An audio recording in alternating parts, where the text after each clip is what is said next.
1 in 2 sexually active young people get an STD by age 25. Most will not know it. According to the CDC, rates of chlamydia, gonorrhea, and syphilis reached an all-time high. Young people between 15 to 24 accounted for 2/3 of all chlamydia and half of all gonorrhea diagnoses. Symptoms may appear as early as 2 days after exposure or take as long as 90 days after exposure. Preventing STD is easy. 1. Always use protection. 2. Get screened. Most bacterial STDs are treatable if detected early. Left untreated, the complications of STDs can be severe and dangerous. Do I have an STD? Did I infect my partner? You know your partner, but you can't know everything. Need answers? You can't always tell if you have an STD. The risk is not knowing. So what are you waiting for?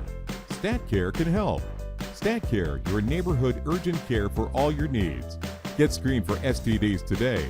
Several locations, fast, convenient, reliable, and discreet because patients come to us for all sorts of things, not just STD tests. Also, there is a medical provider to discuss your symptoms with and get answers.